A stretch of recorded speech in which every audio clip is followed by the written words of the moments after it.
మన ప్రభువును ప్రియరక్షకుడైన యేసుక్రీస్తు వారి పేరిట మీ అందరికీ కూడా నా నిండు హృదయపూర్వకమైన వందనాలు. దేవుని యొక్క మహా గొప్ప కృపా భాగ్యతను బట్టి పరిశుద్ధ ఈ పునరుద్ధరణ మనం ఈ విధంగా కలుసుకోవడానికి తన కృపా భాగ్యతను అనుగ్రహించి ఉన్నాడు. ఆయన గొప్ప దేవుడు కాబట్టి మనం సజీవ లెక్కలో ఉన్నాం. ప్రత్యేకంగా ఈ దినము పరిశుద్ధ క్రైస్తవ సమాజాన్ని అంతటికి కూడా ఒక సంతోషకరమైన దినము. మన కొరకు ప్రాణం పెట్టి తిరిగి లేచినటువంటి దేవుని యొక్క పునరుద్ధాన యొక్క శక్తి, పునరుద్ధాన యొక్క దినముగా ఈస్టర్ అనే ఒక దినముగా దీన్ని ప్రకటించుకుంటే ఈ దినము ప్రతి క్రైస్తవ సంఘంలో కూడా దేవుని యొక్క నామం కనపరుస్తూ దేవుని తిరిగి నా కొరకు లేచిన్నాడని చెప్పి ఆనందించేటువంటి దినముగా ఇది క్రైస్తవ సమాజం ఒక్క భారతదేశం మాత్రమే కాదు కానీ ప్రపంచ దేశాలందరికీ కూడా ఇది సుదినము. ఈ సుదినమున దేవుని సన్నిధానంలో మనం దేవుని యొక్క వాక్య ధ్యానం చేసుకుందాం.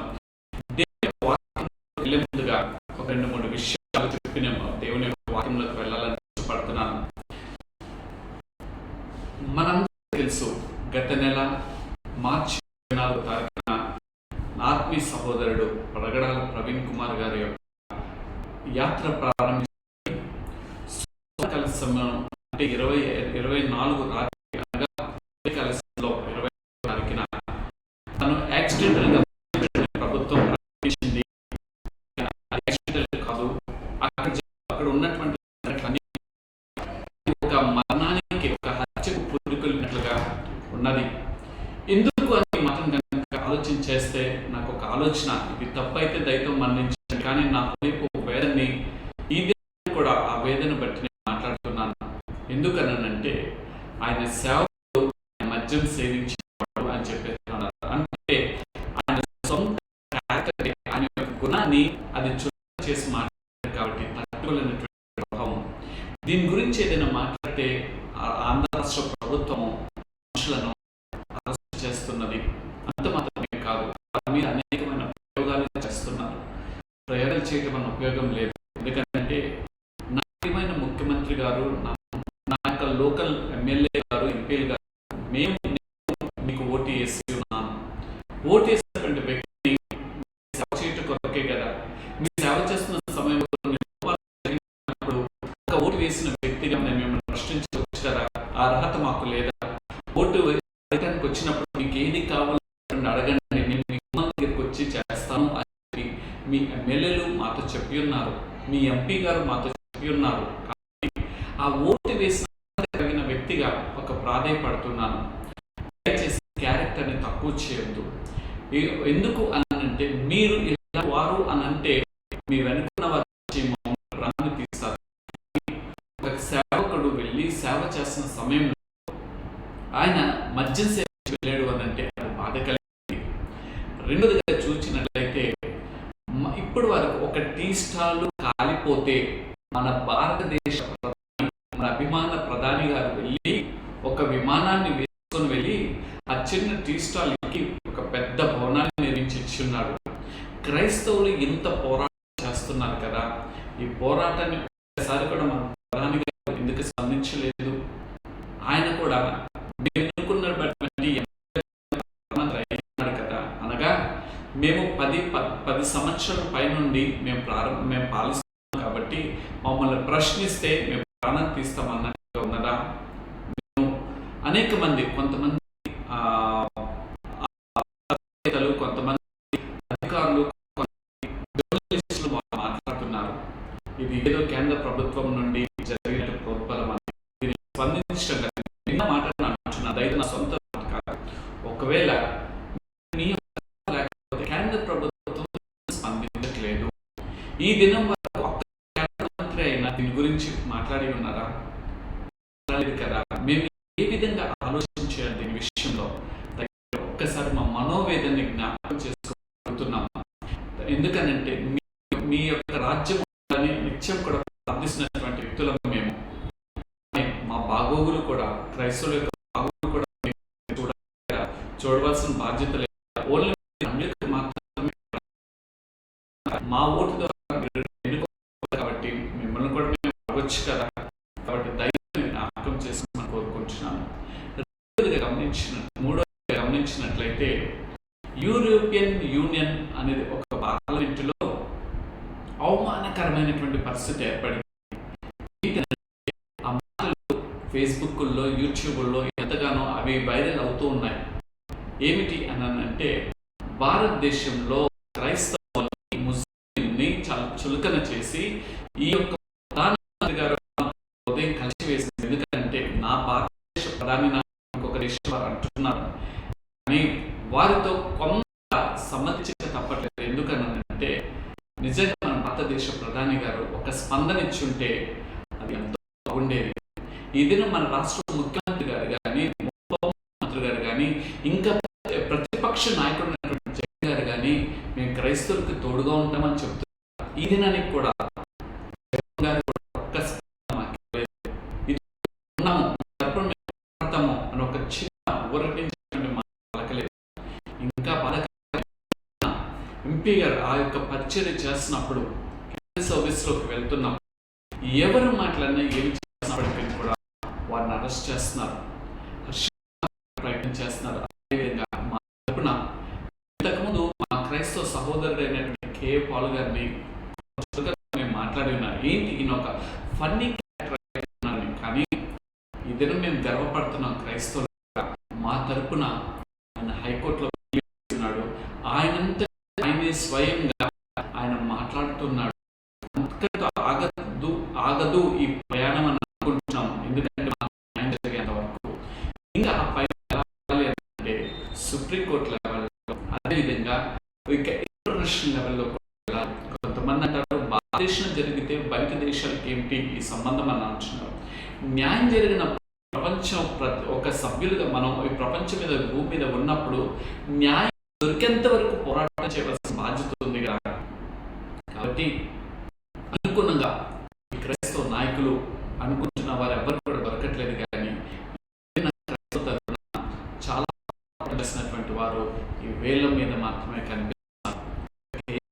హర్ష్ కుమార్ గారు, అజయ్ బాబు, నా తమ్ముడు అజయ్ బాబు, అదేవిధంగా హనీ జాన్సన్ తమ్ముడు, ఇట్లా అనేక మంది చేస్తారు. వారందరి గురించి అనుదిన ప్రార్థనలో జ్ఞాపకం చేసుకున్నారు.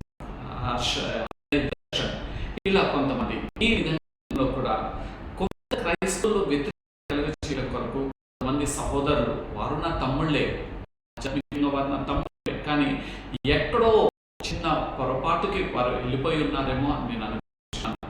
దయతో నా ప్రియ సహోదరులు వారు వ్యతిరేకంగా మాట్లాడి సత్యం మీరు ఒక తాగుబోతు అంటే మీ హృదయం, మీ కుటుంబం, లేకపోతే మీ బంధుమిత్రులు ఎంత బాధపడతారు. అంత మాత్రమే కాదు, హత్య చేసే కనిపించినప్పుడు అది కాదు, యాక్సిడెంట్లు జరిగిందన్నప్పుడు ఎంత బాధపడతారు. ఇంకా చెప్పవలసింది ఏంటనంటే, క్రైస్తవులకి ఇదిన్న భారతదేశంలో రక్షణ లేనటువంటి పరిస్థితులు, ఈ పరిస్థితులన్నిటిని బట్టి కూడా మీ అనుదిన ప్రార్థన, మనందరం కలిసి ప్రార్థన చేస్తారు. ఒక నిజమైన న్యాయం ఏదో ఆ వ్యక్తిని చంపి వృత్తి అని చెప్పి, కానీ మరొక క్రైస్తవుడికి జరుగుతున్నట్లుగా చట్టం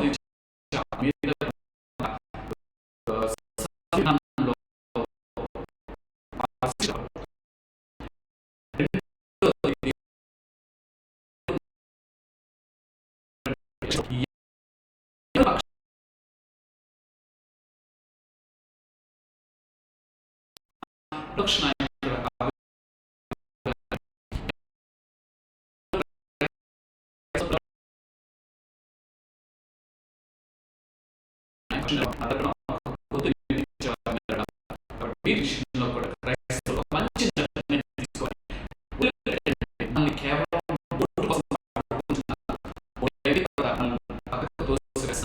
మనకి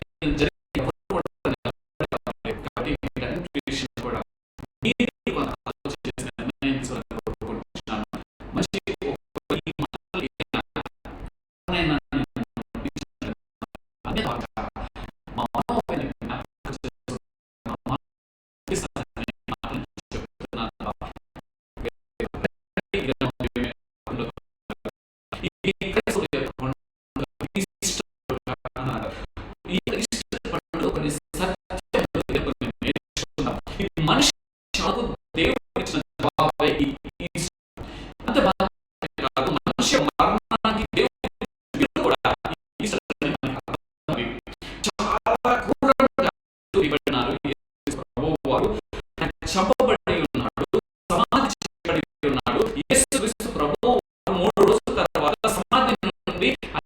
సమాధిలో లేడు, తిరిగి ఆయన మరణం నుండి జయించి పునరుద్ధానుడిగా ఆయన ఆయన ఏతించినట్టు మనకు తెలుస్తున్నది. ప్రపంచ చరిత్రలో గొప్ప ప్రపంచ చరిత్రలో కని ఎరుగనటువంటి ఒక అద్భుతమైనటువంటి ప్రక్రియ లేఖనంలో నెరవేర్చే వరకు ఆయన ముందుగానే తన ప్రవక్తల ద్వారా లేఖలు తండ్రి అయినటువంటి దేవుడు ఆత్మ చేత రాపించి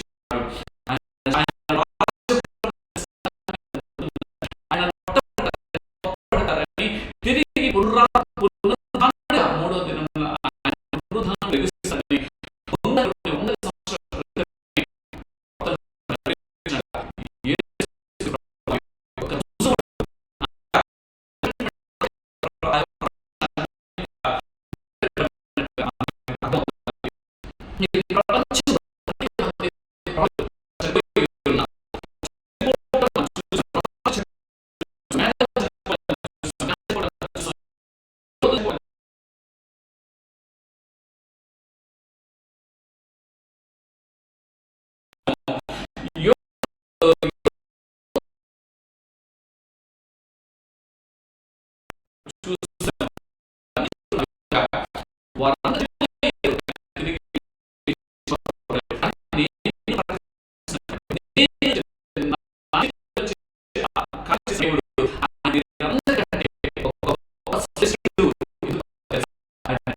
కానీ ఏ వ్యక్తులైతే ఉన్నారో యేసుక్రీస్తు యొక్క సంఘటన వాళ్ళ కళ్ళ ముందుకు కనిపించింది కాబట్టి ఆ యొక్క యేసుక్రీస్తు వారిని వారు అనుమతి తీసుకుని వెళ్ళి ఆ యొక్క సమాధిలో పెట్టినట్లుగా తెలుస్తున్నది. అయితే ఆ సమాధిలో పెట్టి రాయిని జోడించి రోమా చక్రవర్తి ఒక వేసి ఉన్నారు. ఎందుకో తెలుసా? మరి ఎవడైనాను కనుక ఆ యొక్క ప్రదేశానికి వెళ్ళి ఆ రాయిని దొర్లించినట్లయితే వారికి మరణశిక్ష అనే శాసనం ఉన్నది. ఎవరు తీస్తే వారిని పట్టుకుందామని అక్కడ ఒక అంటే ఒక సేఫ్టీ ఫోర్స్ కూడా పెట్టినట్లుగా ఉన్నది. కానీ ఆయన చనిపోయి ఉన్నాడు. యేసుక్రీస్తు వారు ఆయన చనిపోయి అగాంతంలో వెళ్ళి ఇంతకు ముందు పాత నిబంధన గ్రంథంలో ఉన్నటువంటి తిరిగి ఆయన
ఐదు వచనాలు చూసి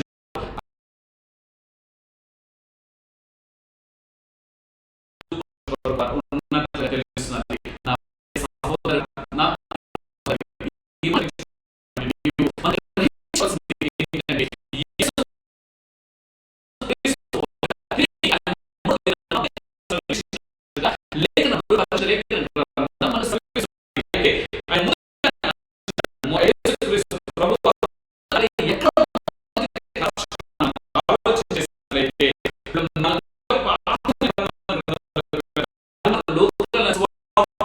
లూకాసు వార్త 20:38 మనం గమనించినట్లయితే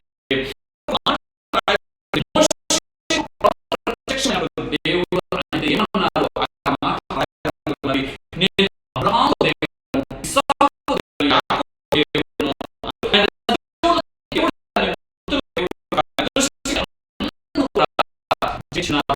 ఈ మాట తెలుసా? ఆయన సత్యమైన దేవుడు, సర్వోన్నతమైన దేవుడు, సర్వశక్తిమైనటువంటి దేవుడు, రాజు ప్రభువుల ప్రభువు, నిన్న ఆయన దేవుడు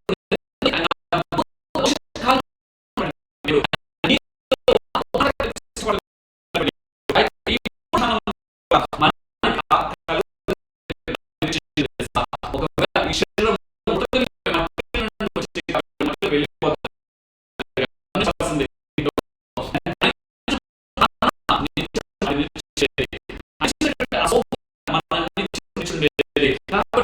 జీవించాలని రుజువు చేయకపోతే యేసుక్రీస్తు ప్రభువు వారు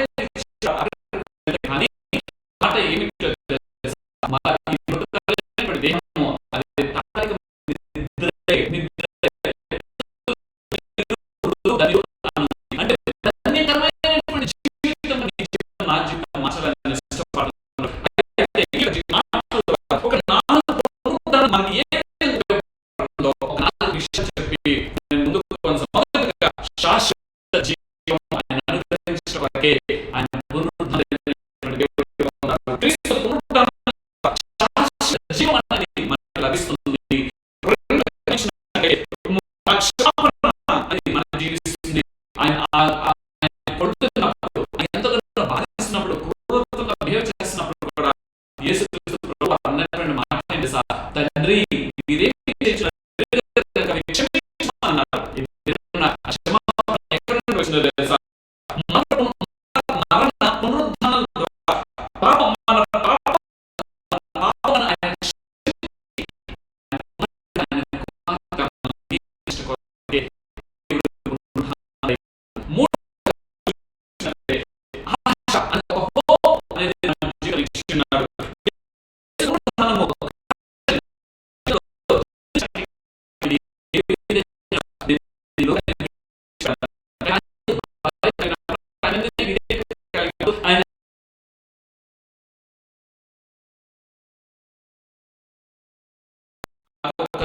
ఉన్నది.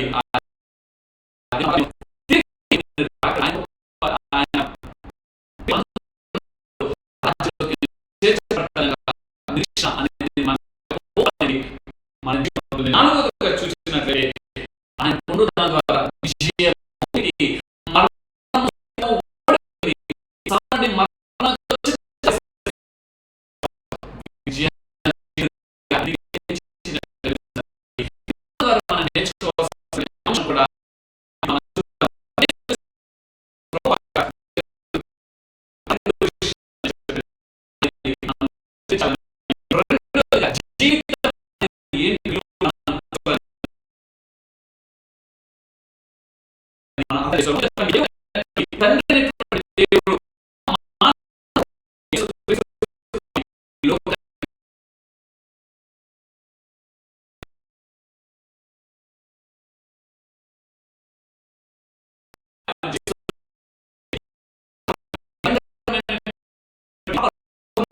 యేసు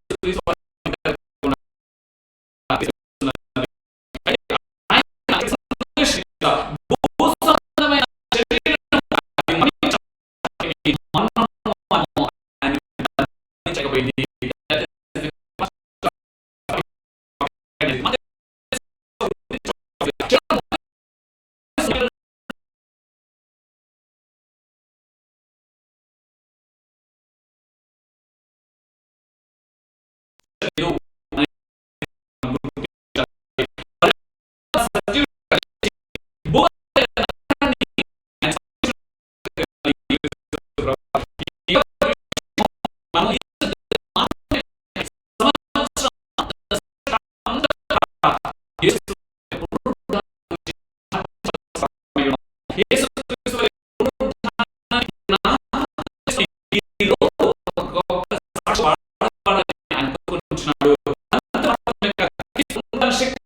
లేకపోతే మన పాపంలో క్షమించబడే ఆయన పునరుద్ధానంగా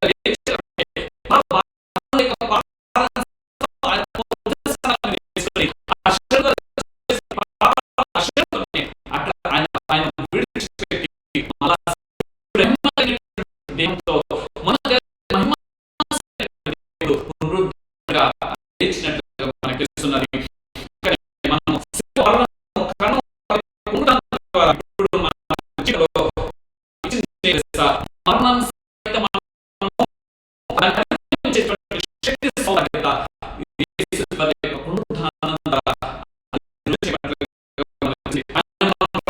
శక్తి కాబట్టి రక్షణ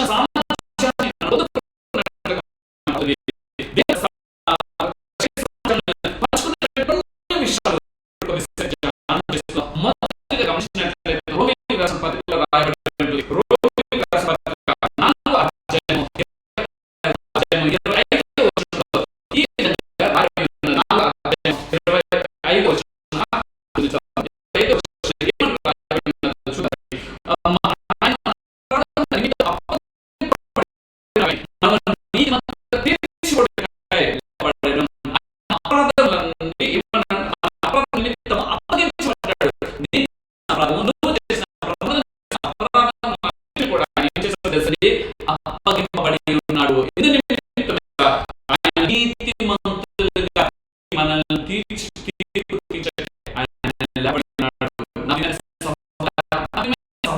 ఈ మాట ఇచ్చినటువంటి నువ్వు నీతిమంతులుగా నీతిమంతులుగా అవుట కొరకు ఆయన మన పాపాన్ని ఆయన ఒక నీతి పరుడుగా మార్చబడ్డాడు.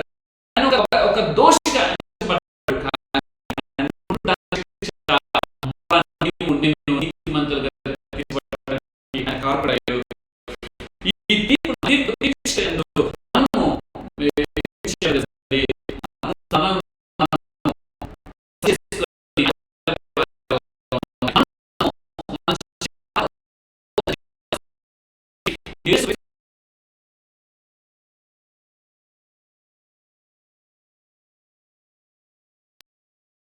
అమృత శక్తిని అనుభవించేవారు మన జీవితంలో.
సజీవుడైన దేవుడు అని ఆయన కోరుకుంటున్నాడు. మనం సజీవుడైన దేవుని ఆరాధిస్తాం. నిర్జీవుడిగా ప్రకటించట్లేదండి. సజీవుడైన దేవుని మనం ఆరాధిస్తున్నాం. సజీవుడైన దేవుని మనం సజీవుడైన దేవుని యొక్క నామాన్ని గణపరచాలని ఆయన కోరుకుంటున్నాడు. మూడోదిగా మనం చూసినట్లయితే రోమికి రాసిన పత్రిక 5వ వచనంలో మాట్లాడింది.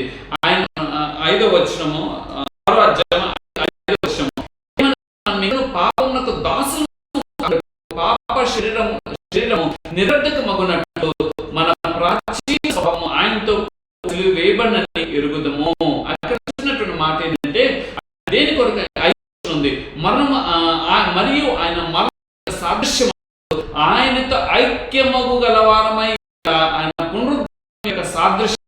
కూడా ఐక్యం వారమై ఉందాము. అంటే దేవునితో మనము ఏ బంధం తెగిపోయిందో, మన ఆదిమ తల్లిదండ్రులైనటువంటి ఆదాము గారు అవ్వ ద్వారా ఏ బంధం అయితే దేవునితో ఉన్నటువంటి ముఖాముఖి బంధం తెగిపోయి తృణీకరించబడి ఏ వనం నుండి త్రోలివేయబడి అక్కడ దగ్గరగా అగ్ని జ్వాలలు ఉండి మళ్ళీ ప్రవేశించుకోకుండా మరలా తిరిగి ఆ ఎడబాటు యేసు క్రీస్తు వారి యొక్క పునరుద్ధాన శక్తి ద్వారా మరలా ఐక్యమత్యం అనేది ఏర్పడింది. అనగా మన దేవునికి మానవుకున్నటువంటి ఆ పాపం అనేది తెర చెరిగిపోయింది. డైరెక్ట్ రిలేషన్షిప్ అనేది జరిగినది. అందుకని ఒక మాట చెప్తారు,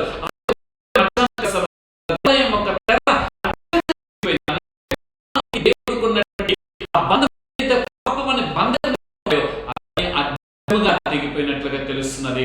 నా ప్రియ సహోదరుడా, నీవు దేవుని ఏకమవే వాడిగా ఉండాలని కోరుకునే పునరుద్ధానాన్ని తిరిగి నీకు నాకు బోధిస్తున్నారు. పునరుద్ధాన శక్తిలో పునరుద్ధాన శక్తిలో ఏకత్వం అనేది శక్తితో తనతో రిలేషన్షిప్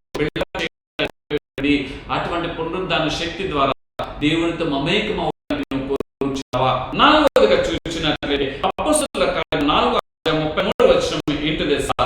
మనం దేవుని యొక్క పునరుద్ధాన సాక్షిగా నిలబడి ఆయన సాక్షిగా నిలబడినప్పుడు ఆయన మనం చాటించగలుగుతాం.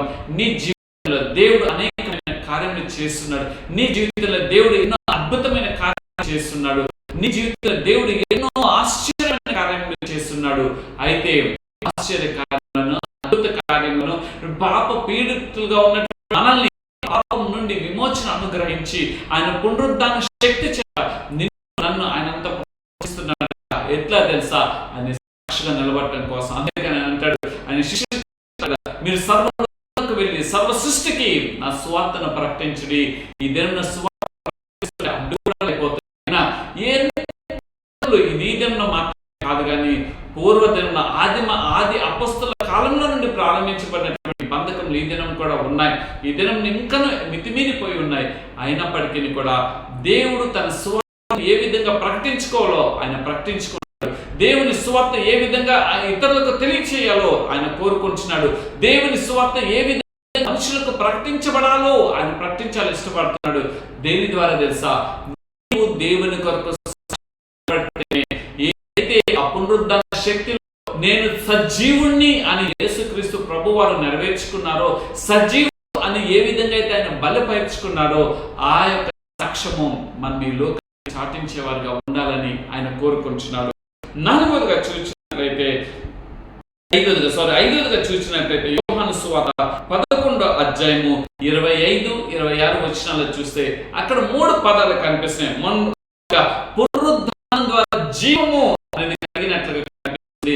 మరలా తిరిగి ఒకవేళ పాపంలో, ఒకవేళ శాపంలో, ఒకవేళ బాధల్లో, ఒకవేళ ఇరుకులో, ఒకవేళ ఇబ్బందుల్లో, ఒకవేళ శ్రమంలో, ఒకవేళ కొలిమిలో, ఏ పరిస్థితులు అయినప్పటికీ ఆ పరిస్థితులన్నిటి పునరుద్ధాన జీవము ద్వారా ఆయన విడుదల దేవుడై ఉన్నాడు. ఆ పునరుద్ధాన జీవము నీలో నాలో ఉండుట కొరకే యేసుక్రీస్తు ప్రభువారు ఈ దినాన్ని పునరుద్ధాన శక్తి ద్వారా ఆయన పిలుస్తూ ఉన్నారు. రెండవదిగా చూసినట్లయితే ఈ పునరుద్ధానం ద్వారా విశ్వాసంతో బలపడుతున్నాడు. ఇదిగో నేను తిరిగి లేస్తానని చెప్పి ఏ మాట అయితే ఆయన చెప్పినాడో ఆ మాట, ఆ విశ్వాసం ద్వారా తిరిగి ఆయన పునరుద్ధానుడిగా లేచినట్టు. అంటే మన విశ్వాసము ఆయన ప్రతిష్టపరచట కొరకు, ఆ విశ్వాసం నిలిచిన కొరకు ఆయన పునరుద్ధానం మనకి ఏతించినట్టు తెలుస్తున్నది. మూడవదిగా చూసినట్లయితే నమ్మకం కొరకు, ఏ అపనమ్మకమైతే మానవులకు కలిగిందో ఆ అపనమ్మకంలోనే మానవుడు నశించుకోవటం దేవుని చిత్తం కాదు. కాబట్టి తిరిగి కుమారుడైనటువంటి యేసుక్రీస్తు పునరుద్ధానం ద్వారా ఆ నమ్మకత్వాన్ని కలగజేసి ఉన్నాను, నేను వెళ్తున్నాను, వేరొక ఆదరణ నేను మీకు ఇస్తున్నాను, నేను వెళ్తున్నాను, మరలా వస్తాను, మీ కొరకు ఒక గృహాన్ని నిర్మించడం కొరకు, మీ కొరకు గృహాన్ని నిర్మించి మీరు నాతో మీరు ఉన్నట్లుగా అని చెప్పి ఆయన ఏ నమ్మకం అయితే పుట్టించిందో రేపటిదిన అదే నమ్మకం కొరకు, ఆయన కొరకు నిలబడిన వారి నిమిత్తం కొరకు ఆ నమ్మకంతోనే ఆయన మన దగ్గరికి రాబోతున్నాడు. అయితే ఈ పునరుద్ధాన శక్తిలో మనకి కావాల్సిన 3 విషయాలు. పునరుద్ధాన జీవం అనేది మనలో కావాలి. పునరుద్ధానం నందు విశ్వాసతను కాపాడుకునే వారిగా ఉండాలి. ఈ పునరుద్ధాన శక్తి ద్వారా దేవుని పట్ల, ఆ పునరుద్ధరణ శక్తి పట్ల నమ్మకం కలిగిన వారుగా ఉండాలని ఆయన కోరుకుంటున్నాడు. ఆరోదుగా చూసినట్లయితే ఈ పునరుద్ధానం ద్వారా ఆయన మనకు తెలియచేస్తున్నది. యెషయా ప్రవక్త రాస్తాడు కదా 25వ అధ్యాయం 8వ వచనం అక్కడ రాస్తాడు కదా, ఏమని అంటున్నానంటే, నీ నా కన్నీటిని తుడిచివేయడానికి ఆయన తిరిగి సజీవుడైన దేవుడు. యెషయా గ్రంథంలో 25వ అధ్యాయంలోకి మనం వెళ్ళినట్లయితే అక్కడ ఒక అద్భుతమైన మాట అక్కడ కనిపిస్తుంది. 25:8లో ఏమని రాయబడి ఉందంటే, మునుపెన్నడూ ఉండకుండా మరణమును ఆయన మృంగివేయలేదు, మరణము ఆయనను మృంగివేయును.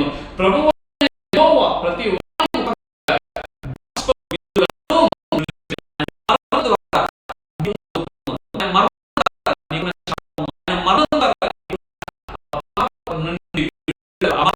నీలో ఉన్నటువంటి ప్రతి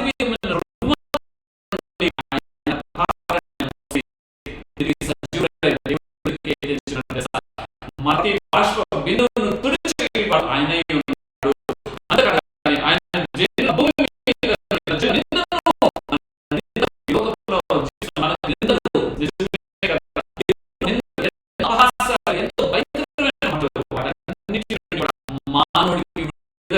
మానవుడి ప్రతి ఒక్క నిందను తీసివేసే వరకు ప్రభు యేసుక్రీస్తు ప్రభువు ఆ యొక్క సమాధానం నా సహోదరుడా, నీ కన్నీరు తుడిచివేయబడాలంటే దేవుడి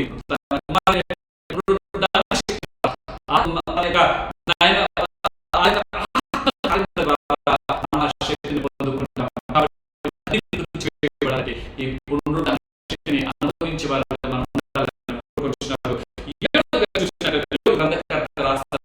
యోబు 19:25 నా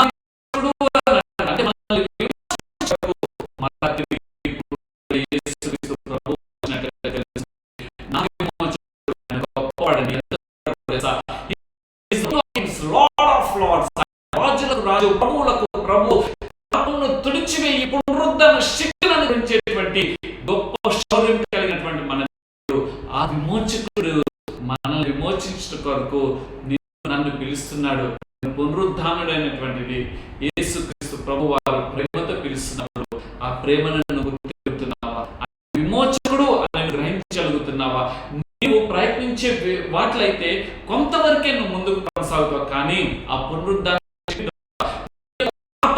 శాపము నిన్ను పట్టి పీడిస్తున్న ప్రతి విధమైన రుగ్మతల నుండి విమోచించేటువంటి శక్తి సామర్థ్యం కలువరిగిరిలో చిందించిన రక్తం ద్వారా తిరిగి ఆయన పునరుద్ధానం ద్వారా మనకి విమోచన కలుగుతుంది. 8వదిగా చూసినట్లయితే రాసిన పత్రిక 6వ అధ్యాయము 24వ వచనం, ఆయన పునరుద్ధానుడు మనల్ని కూడా పునరుద్ధానుడుగా చేయుట కొరకే. ఆయన ఒక్కరే నేను పునరుద్ధానం అనలేదండి. ఇదిగో నేను నీకు ఒక రుజువుని, ఒక నమ్మకత్వాన్ని, ఒక విశ్వాసాన్ని పెంపొందింపజేస్తాను. ఎలా తెలుసా? నేను చనిపోయాను శరీరరీతిగా, మరలా తిరిగి లేచి ఉన్నాను. అదే దినున్నా నువ్వు పాపంలో పడిపోతే, నువ్వు పాపంలో నలిపోతే, నువ్వు పాపంలో బందీవైపోతే తిరిగి నా పునరుద్ధరణ శక్తి దగ్గరికి వచ్చినప్పుడు నువ్వు మరలా తిరిగి లేపబడతావు. ఈ లోకంలో తాత్కాలికమైన నిద్ర నీకు ఉంటుంది, కానీ శాశ్వత నాకు నమ్మకంగా ఉంటే ఆ యొక్క రాజ్యంలో నువ్వు నివాసతను పొందుకుంటావు. ఆ రాజ్యంలో నువ్వు నాతో కలిసి ఉంటావు. మనం అందరం కలిసి తండ్రి అయినటువంటి దేవుని యొక్క సింహాసనం ముందు మనం ఆరాధించగలుగుతాం. ఎక్కడికి వచ్చిందో ఆయన పునరుద్ధరణ శక్తి ద్వారా మనల్ని తిరిగి పునరుద్ధానం చేయటం కొరకే రుజువు చేసినట్లుగా తెలుస్తున్నది. ఆఖరిగా చూసినట్లయితే రోమీయులకు రాసిన పత్రిక 9వ వచనంలో పునరుద్ధానుడని మనం విశ్వసించిన ఎల్లా అని అంటూ లాస్ట్ నీకు నాకు రక్షణ ఇచ్చింది ఆయన. నువ్వు రక్షించబడి ఉండి కూడా ఇంకా కూడా లోకానుసారులుగా ఉంటే ఏమీ ప్రయోజనం లేదు. కానీ ఎప్పుడైతే ఆయన పునరుద్ధరణ శక్తిని రుచి చూస్తావు, అందుకనే ఈ కీర్తనకారులో రాస్తాడు, యెహోవా ఉత్తముడని రుచి చూసి తెలుసుకున్నది అని అంటున్నాడు. మనం ఆయన తెలుసుకుందాం. ఆయన పునరుద్ధరణ శక్తి యొక్క రుచిని మనం ఆస్వాదిస్తే ఎంత మధురంగా ఉంది. మనం మారాలంటే మన బ్రతుకులు మధురంగా మారుస్తుంది ఆ పునరుద్ధరణ శక్తి. పునరుద్ధరణ శక్తి ద్వారా ఆ రక్షణ బాధ్యత పొందుట కొరకే ఆయన అలా నీకు నాకు ఈ మాటలు తెలియజేస్తాడు. ఆ పునరుద్ధాన శక్తిని నీకు ఆయన కనపరుస్తున్నాడు. అయితే దాన్ని గుర్తెరుగుతున్నావా? ఎప్పుడైతే మనం ఈ కలిగి ఉంటామో మన జీవితంలో దేవుని పట్ల ఒక నిరీక్షణ కలుగుతుంటుంది. అంటే ఆ దేవుని యందు మనకు ఒక శాశ్వతమైన జీవం అనేది మనం పెంపొందింపజేసుకుంటాం. ఒక క్షమాపణ అనేది మన జీవితంలో వస్తుంది. మన జీవితంలో ఒక ఆశ అనేది కలుగుతుంది. మన జీవితము పునరుద్ధాన శక్తి ఒక విజయశీలుగా మనము కూడా రేపటి దిన మనకు ఇస్తాడు. అయితే నా ప్రియ సహోదరుడా, ఈ మాటలు అయితే ఆయన పునరుద్ధాన లేకపోతే ఇంకా సమయం ఇంకా కూడా ఇంకా అనుకుంటే ఇంకా అయిపోతావా? మందైనను ఆ పునరుద్ధాన శక్తి యొక్క బాధ్యత అనుభవించినప్పుడు, ఆ బాధ్యతను అనుభవించినప్పుడు మన దేవుని యందు వర్ధిల్తాం. ఆ వర్ధిల్లినప్పుడు దేవుని కార్యాలు మనం చూడగలుగుతాం. కార్యాలు చూచినప్పుడు మన సాక్షి నిలబడతాం.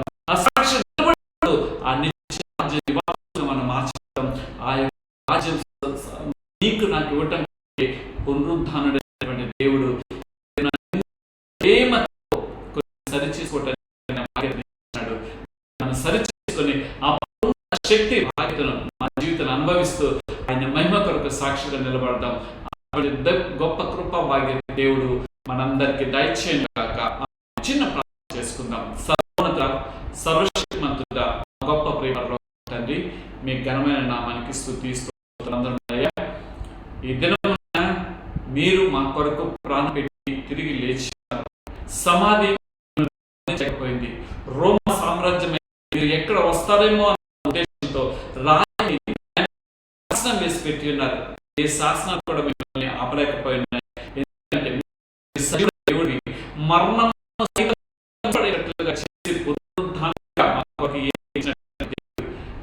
బిడ్డలు ఎంతో సంతోషంతో పునరుద్ధాన శక్తిని వారు అనుభవిస్తూ ఆయన ఆనందిస్తున్నారు. మమ్మల్ని అందరినీ కూడా మీ దివ్యమైన హస్తాల్లోకి అప్పగిస్తున్నాం. ఈ దినాన్ని మీరు మాకు ఇచ్చినందుకు మీకు నమ్మకమైన జీవించగలిగే కృపా భాగ్యత దయచేయమని మీరు ఇచ్చినటువంటి ఈ యొక్క మంచి అవకాశం, మంచి శక్తిని, మంచి సామర్థ్యత, మంచి బట్టి అంత నమ్మకమైన సాక్షి దయచేయమని మీ దయగలిగిన పాదాలకి మమ్మల్ని మేము అప్పగించుకున్నాం. వారి పేరు తండ్రి దయ, కుమారుని ప్రేమ, పరిశుద్ధాత్మ అన్యోన్య నడిపించిన ఆమేన్, ఆమేన్, ఆమేన్. మంచిది సహోదరి, మీ అందరికీ కూడా మరొకసారి పునరుద్ధాన దిన శుభాకాంక్షలు. దేవుడు మిమ్మల్ని, మీ కుటుంబాన్ని, మీ ఉద్యోగాలను, వ్యాపారాన్ని దేవుడి పునరుద్ధాన శక్తి చేత దీవించి ఆశీర్వదించాక మీ గురించి ప్రార్థన చేస్తాం. మా గురించి, మా పరిచయం గురించి మీ అనుదిన ప్రార్థన జ్ఞాపకం చేస్తున్నాం. మీ ప్రార్థన సహాయ సహకారం మీ సహోదరుడు Karapala Sanjay thank you. God bless you. మీ గురించి ప్రార్థించిన మీ దగ్గర నుండి సెలవు తీసుకుని